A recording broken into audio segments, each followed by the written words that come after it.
శ్రీ కోట శ్రీనివాసరావు గారు మరణం చాలా విచారకరం. ఆయన గొప్ప నటుడు,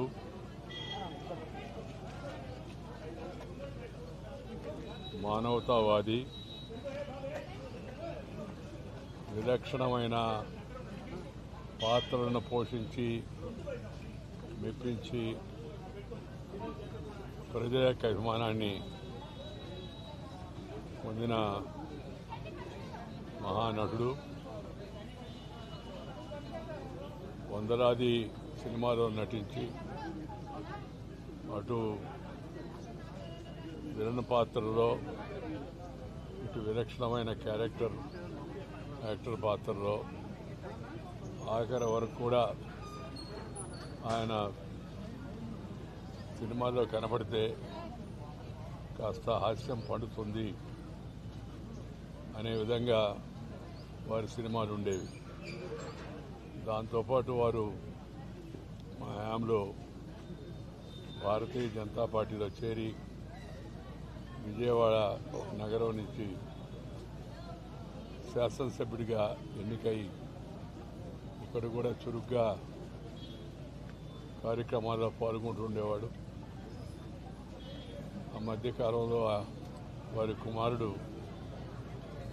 అకాల మరణంతో ఆయన బాగా కుంగిపోయాడు.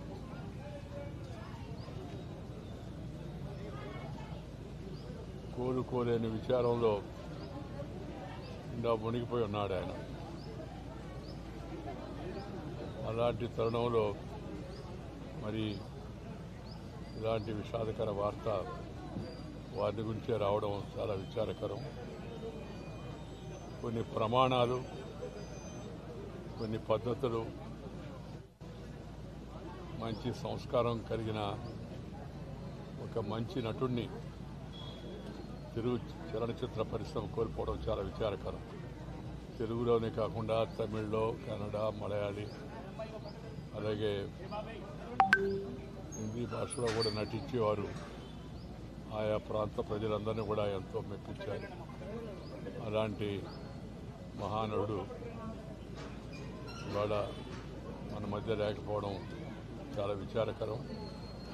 వారి ఆత్మకు భగవంతుడు శాంతి కలిగిస్తారని నేను కోరుకుంటున్నాను.